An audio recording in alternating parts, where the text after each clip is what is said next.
नमस्ते दोस्तों, मैं हूं आपका दोस्त और स्टोरी टेलर आरवी। और आज हम किसी किताब की बात नहीं करेंगे। आज हम एक एहसास की बात करेंगे। एक ऐसे एहसास जिसमें दिल्ली की तंग गलियों की खुशबू है, पुराने दौर का संगीत है और एक ऐसी मोहब्बत है जो मुकम्मल होने के लिए नहीं बल्कि खुद को तबाह करने के लिए बनी थी। आज की चर्चा है पीयूष मिश्रा जी की दिल से निकली कृति तुम मेरी जान हो रज़िया भी।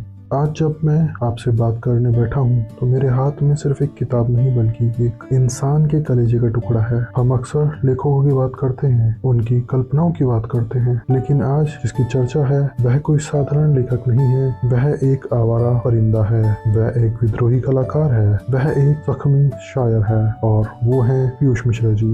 दोस्तों, पीयूष मिश्रा जी को समझने के लिए आपको केवल उनके शब्दों को नहीं बल्कि उनकी आवाज की खुदराहट को समझना होगा। ग्वालियर की गलियों से निकलकर दिल्ली के national school of drama (NSD) के गलियारों तक का जो उनका सफर रहा वह किसी फिल्म स्क्रिप्ट से कम नहीं है। पीयूष जी सिर्फ लिखते नहीं हैं, वह चीखते हैं पन्नों पर। उनकी दुनिया में वो चमक दमक वाली मखमली मोहब्बत नहीं है जो आपको बड़े पर्दे पर दिखती है। उनकी दुनिया में सीलन भरी दीवारें हैं, बीड़ी का धुआं है, थिएटर के पुराने फटे हुए पर्दे हैं और एक ऐसी बेचैनी है जो आपको सोने नहीं देती। तुम मेरी जान हो रज़िया भी इसी बेचैनी का दस्तावेज है। कल्पना कीजिए 1980 के दशक की उस दिल्ली की जहां मंडी हाउस की सड़कों पर इनकलाब के नारे लगते थे, जहां चाय की एक प्याली पर घंटों तक कालिदास और शेक्सपियर पर बहस होती थी। पीयूष जी उसी आंख के बीच तब कर निकले हैं। इस किताब का संदर्भ कॉन्टेक्स्ट वही दौर है, एक नौजवान लड़का जिसकी आंखों में अभिनय का जुनून है और दिल में एक ऐसी आग जो उसे चैन से बैठने नहीं देती। पीयूष जी की दुनिया में कला और जिंदगी के बीच कोई दीवार नहीं है। उनके लिए अभिनय ही जीना है और जीना ही अभिनय है और इसी जीने और अभिनय करने के बीच में उनकी मुलाकात होती है उस एहसास से जिसे उन्होंने नाम दिया रज़िया। पीयूष जी इस किताब में अपनी यादों के झरोखे खोलते हैं तो वह हमें उस अंधेरी कोठरी में ले जाते हैं जहां उन्होंने अपनी रातों को रज़िया के नाम किया। यह किताब कोई वंस अपॉन अ टाइम वाली कहानी नहीं है, यह एक कन्फेशन है, एक ऐसा सच जिसे कहने की हिम्मत हर किसी में नहीं होती। वह लिखते हैं कि कैसे एक कलाकार अपनी तबाही का जश्न मनाता है। इस किताब की प्रस्तावना हमें मानसिक रूप से तैयार करती है उस सफर के लिए जहाँ रास्ते पथरीले हैं, जहां रूह को चोट लगेगी लेकिन अंत में जो संगीत निकलेगा वह रूहानी होगा। तो चलिए दोस्तों, इस किताब के गहरे धुंध में उतरते हैं और देखते हैं कि पीयूष मिश्रा जी की इस जादुई और दर्द भरी दुनिया में रज़िया के मायने क्या थे। दोस्तों, अब हम उस सवाल की गहराई में उतरेंगे जो इस किताब की धड़कन है। रज़िया कौन है? क्या वह महज एक हाड़मास की बनी लड़की थी या वह कोई ख्याल था जो पीयूष जी के जहन में घर कर गया था? अक्सर कहानियों में नायिका हीरोइंस को एक सांचे में डाला जाता है, सुंदर, सुशील या फिर विद्रोही, लेकिन पीयूष जी की रज़िया किसी सांचे में नहीं आती, वह एक पहेली है। मेरी जान हो रज़िया भी पीयूष मिश्रा जी की एक ऐसी कृति है जिसमें उन्होंने एक ऐसी महिला का वर्णन किया है जो उनके जहन से कभी जाती नहीं है। एक ऐसी महिला जो उन्हें इस दर्द भरी दुनिया की असलियत दिखाती है, जो उन्हें दर्द का असली मतलब समझाती है। एक ऐसी महिला जो दिन रात दर्द का सामना करती है लेकिन फिर भी हर बार जब मिलती है तो अपने चेहरे पे एक मुस्कान लिए होती है। पीयूष जी ने बहुत ही खूबसूरती से और बहुत ही मार्मिक ढंग से उन सभी चीजों का वर्णन इस किताब में किया है जो उन्होंने एक्सपीरियंस किया है या जो उनके ख्यालों में था। वो हिस्सा आपको उनके एहसास में डुबो के ले जाएगा। जब पीयूष जी या वो कैरेक्टर रज़िया बी से दोबारा मिलने जाता है पर मिल नहीं पाता, रज़िया बी जैसी ही एक व्यक्ति से वो मिलता है, एक महिला से वो मिलता है उस स्थान पे हूबहू वैसी, लेकिन वो रज़िया बी नहीं थी। वो कैरेक्टर अपने आप को खूब कोसता है, वो उन आंखों में रज़िया बी को ढूंढता है, वो कोशिश करता है उस महिला की हंसी में रज़िया बी की हंसी को ढूंढने की, लेकिन उसके सामने जो था वो शायद रज़िया बी जैसा हार्डमास तो था लेकिन सोल, आत्मा वो रज़िया बी की नहीं थी। कैरेक्टर अंदर से टूटता है और उस टूटने को पीयूष जी ने बहुत ही मार्मिक ढंग से लिखा है। तुम मेरी जान हो रज़िया भी, ये टॉपिक इस किताब का एक हिस्सा है। इस किताब में पीयूष मिश्रा जी ने और भी बहुत कुछ वर्णित किया है, बहुत कुछ लिखा है। जैसे एक कहानी है जिसका शीर्षक है कौमाता, दूसरी का शीर्षक है जो कर गुजरे तो बात है। ऐसी बहुत सारी छोटी छोटी कहानियां उन्होंने इस किताब में लिखी है। बहुत छोटी हैं, बहुत संक्षिप्त हैं, लेकिन एक अलग तरह की लिखावट और एक अलग तरह का एहसास है। जैसे एक पार्ट का शीर्षक है मौत। इसकी कुछ लाइनें मैं आपके लिए पढ़ना चाहूंगा। होठों पे मेरे होठ था उसका, बदन शोक अंगड़ाई थी, ये साली वो मौत मुझे जो लेने घर पे आई थी। ऐसे बहुत सारे छोटे छोटे 4 लाइनें उन्होंने लिखी हैं। बहुत ही अमेजिंग और डिफरेंट काइंड ऑफ बुक है ये। तुम मेरी जान हो रज़िया भी, आपने ऐसी किताब कभी नहीं पढ़ी होगी। टोटली डिफरेंट, सिर्फ लिखा है रैंडम, सब कुछ लिखा हुआ है इसमें, सब कुछ रैंडम है। कुछ भी चीज ऐसी नहीं है कि आप प्रिडिक्ट कर सकते हो इसके अंदर कि अच्छा ये किताब है तो इसके अंदर ये चीजें लिखी होंगी। नहीं, अनप्रिडिक्टेबल बुक है। तुम मेरी जान हो रज़िया भी सिर्फ ये एक हिस्सा है इस किताब का, आधा। उसके बाद इस किताब में बहुत सारी चीजों से इंट्रोड्यूस किया है पीयूष मिश्रा जी ने। बहुत कुछ लिखा है इस किताब में। 4 लाइनें हैं, बहुत छोटी छोटी लाइनें हैं, कुछ 2-3 पन्नों का है, बट जो लिखा है वो बहुत डिफरेंट है। आमतौर पर वैसा हमें नहीं पढ़ने को मिलता। दोस्तों, बात करते हैं उस जादू की जो पीयूष मिश्रा जी को दुनिया के तमाम लेखकों से अलग खड़ा करता है, उनकी भाषा और शैली। पीयूष जी की कलम किसी मखमली कालीन पर नहीं चलती, बल्कि पुरानी दिल्ली की उन उबड़-खाबड़ गलियों में दौड़ती है, जहाँ धूल भी है, शोर भी है और एक अजीब सा अपनापन भी। उनकी भाषा शुद्ध किताबी हिंदी नहीं है और ना ही वह महज ऊंचे दर्जे की उर्दू है। वह है हिंदुस्तानी, एक ऐसी भाषा जो सीधे दिल के जख्मों से संवाद करती है। अक्सर लेखकों की कोशिश होती है कि वे बहुत ही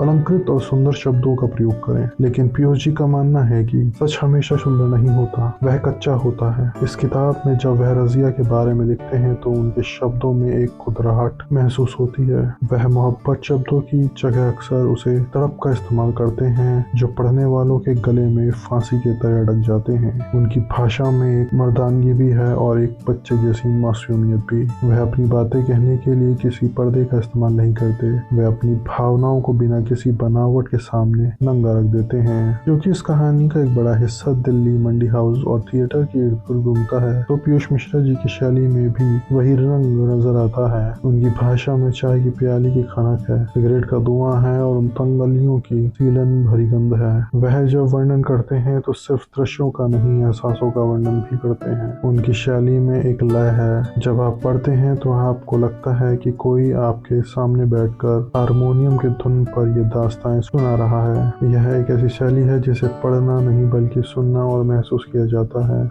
पीयूष जी एक एक्टर होने के साथ साथ एक कवि और गीतकार भी हैं और इसका असर उनकी किताब की शैली पर साफ दिखता है। कहानी चलते चलते अचानक ऐसी नज़्म में बदल जाती है कि आप ठिठक जाते हैं। उनकी गद्य भी कविता जैसी ही धारदार है। वह छोटे छोटे वाक्यों में बहुत बड़ी बात कह जाते हैं। जैसे वह रज़िया को संबोधित करते हुए जब कुछ लिखते हैं तो वह महज एक वाक्य नहीं होता, बल्कि एक कलेजे की हुक होता है। उनकी शैली में एक किस्म का थिएट्रिकल ड्रामा है। हर शब्द ऐसा लगता है जैसे स्टेज पर कोई पावरफुल परफॉर्मेंस दी जा रही हो। इस किताब के संवाद बहुत ही बेबाक हैं। पीयूष जी ने खुद को एक महान प्रेमी की तरह पेश करने की कोशिश नहीं की है। उन्होंने अपनी कमजोरियां, अपनी जलन, अपने गुस्से और अपनी हताशा को भी उसी ईमानदारी से लिखा है। उनकी शैली की सबसे बड़ी खूबी है यही है, ईमानदारी। वह रज़िया के सामने खुद को छोटा बनाते हैं। दोस्तों, अक्सर हम कलाकार की तालियों की गड़गड़ाहट सुनते हैं, उनके अवार्ड्स देखते हैं, उनकी शोहरत से जलते हैं, लेकिन क्या आपने कभी उस अंधेरे कमरे में के बारे में सोचा है जहां वह कलाकार अपनी रातों को काटता है? पीयूष जी की यह किताब प्रेम कहानी से कहीं ज्यादा एक कलाकार की तन्हाई का दर्शन है। दोस्तों, अब वक्त आ गया है उस सवाल का जवाब देने का जिसके लिए आप यहाँ रुके हैं। तुम मेरी जान हो रज़िया भी, आखिर हमें क्या देखी जाती है? क्या यह सिर्फ एक पुरानी यादों का पुलिंदा है या इसमें आज के दौर के लिए भी कोई संदेश छिपाया है? अगर मैं एक वाक्य में कहूँ तो यह किताब एक कलाकार के खुद से लड़ने की दास्तां है। यह हमें 80 के दशक की उस दिल्ली में ले जाती है जहाँ सपने रास्ते नहीं है और मोहब्बत बहुत महंगी पड़ती है। हमने देखा कि कैसे पीयूष जी ने रज़िया के किरदार के जरिए अपने उन हिस्सों को छुआ जिन्हें हम अक्सर छुपा लेते हैं। यह कहानी हार की है, जीत की है और सबसे बढ़कर यह कहानी महसूस करने की है। एक स्टोरी लाइन के तौर पर अगर मैं इस किताब का विश्लेषण करूँ तो इसकी सबसे बड़ी खूबी इसकी ईमानदारी है। पीयूष जी ने कहीं कहीं भी खुद को हीरो दिखाने की कोशिश नहीं की है। उन्होंने अपनी बदतमीजियों, अपना पागलपन और अपनी नाकामियां खुलकर सामने रखी हैं।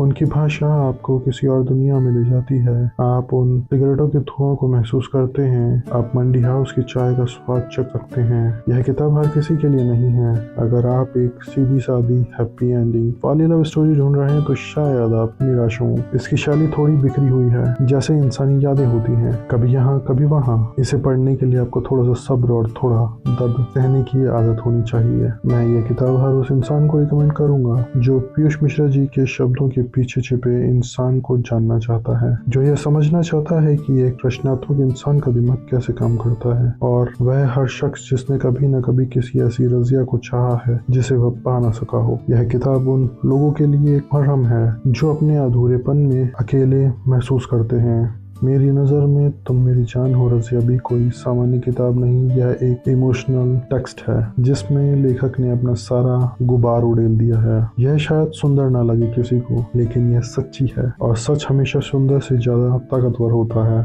दोस्तों, क्या आप तैयार हैं पीयूष मिश्रा जी की इस बिखरी हुई और रूहानी दुनिया में उतरने के लिए? मेरा यकीन मानिए, इस किताब को पढ़ने के बाद आप वो इंसान नहीं रहेंगे जो आप इसे शुरू करने से पहले थे।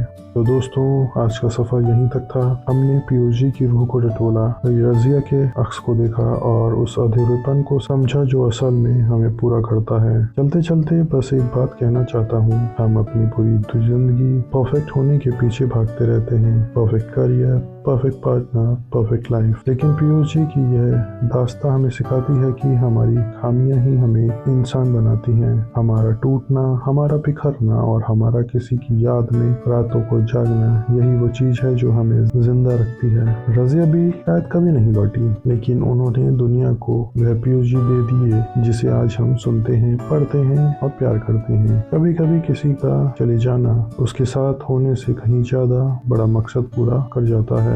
अब आपकी बारी है। क्या आपके जीवन में भी कोई ऐसी रज़िया है, कोई ऐसी याद, कोई ऐसी अधूरा किस्सा जिसने आपको एक बेहतर इंसान या एक कलाकार बनाया? कमेंट में मेरे साथ जरूर साझा करें। मैं आपके हर कमेंट को पढ़ना चाहता हूँ, क्योंकि हर इंसान के पास एक अनकही कहानी होती है। अगर आपको मेरा यह विश्लेषण, यह डीप टाइप पसंद आया हो तो इस वीडियो को उन दोस्तों के साथ शेयर करें जो शब्द और जज्बात की कदर करना जानते हैं। चैनल को सब्सक्राइब करना ना भूलें ताकि हमारी कहानियों का यह सिलसिला यूं ही चलता रहे। किताबों की दुनिया बड़ी ही विस्मृत है और हम अभी तो बस किनारे पर हैं। जल्द ही मिलूंगा आपसे एक नई किताब, एक नए किरदार और एक नए एहसास के साथ। तब तक के लिए अपनी अधूरी कहानियों को गले लगाइए, क्योंकि वही आपकी असली पहचान है। पढ़ते रहिए, सुनते रहिए और जिंदगी को महसूस करते रहिए।